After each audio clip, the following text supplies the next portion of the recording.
Horstmeyer family, Sam, age 6, microcephaly. Home video of a boy sitting on the carpet clapping and kicking. Pushed his way out, and he was a beautiful butterfly. It's story time for 5-year-old Samuel Horstmeyer. And with every word his dad reads, Sam becomes more animated. When he's happy, he can't contain himself. He just is overjoyed, and his smile, it could be a tough day, and you can get up and keep going, and he gives you that smile, and it's worth it, to be up all those sleepless nights. Unfortunately, the number of sleepless nights has been many for Sam's parents, Aaron and Jeff. The Horstmeyers' only child requires round-the-clock care. Sam was born with an autosomal recessive form of microcephaly, a condition marked by a small head, severe developmental delays, blindness, and other challenges. So not only is he born with, a very small, underdeveloped brain, that's put him way behind in life. He has this visual impairment that's also put him that much farther behind. Sam sitting in a wheelchair. Sam also struggles with a complex seizure disorder that is difficult to control with medicine. At times, Sam can have multiple seizures in one day or clusters of seizures over several days. Caring for Sam has brought hardship.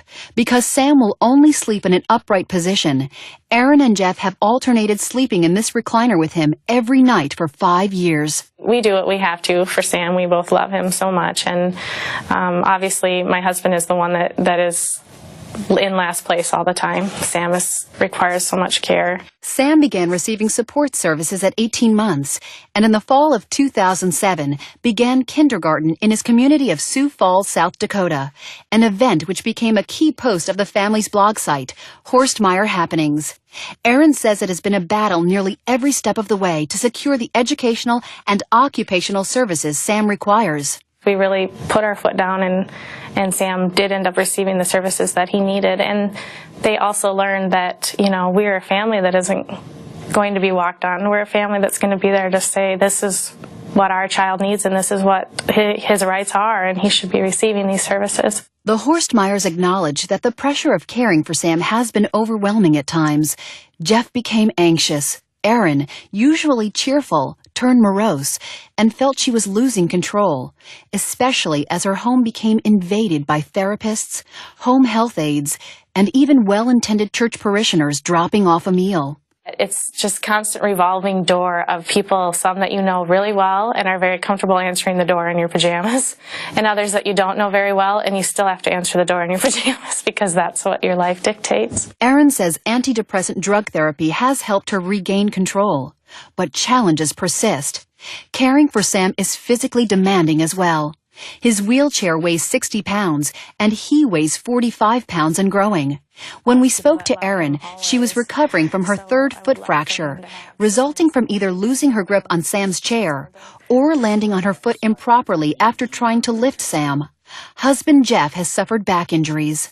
Physically, he doesn't help at all, and is very, very wild and active. So when you're trying to lift the weight, you're also trying to control hanging on to him.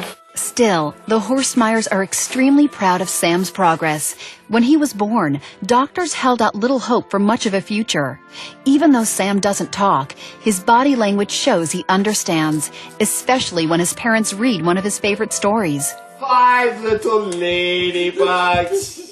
A smile ear to ear, hands clapping, legs moving. We always say he shows his emotion with his entire body. In a positive development, the month after our interview, Aaron and Jeff hired a nurse who stays overnight 5 nights a week caring for Sam. That means Aaron and Jeff are getting more sleep and looking toward the future. Some days you're just ready to have more children. Other days you think, Sam needs me and he needs my full 100% attention. And, do I have enough in me to give him what he needs, and as well as raising another child?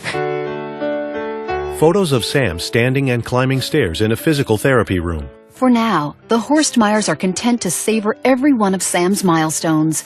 They are encouraged because he has once again begun taking steps with assistance, something that had stopped during his chronic seizure activity. And they never lose sight of the big picture. Parenthood does look different than they thought it would, but they wouldn't change it, though they acknowledge some parents might struggle to understand their world. The hopes and the dreams we have for him may seem like they're minimal to many other families, you know, because most children, to typical families, because children learn to walk and they talk and they say, I want a glass of water.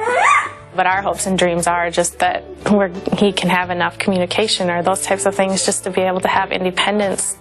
What little bit it may be, we would love for him to be able to be as independent as possible. Sam sitting in his wheelchair, clapping and smiling.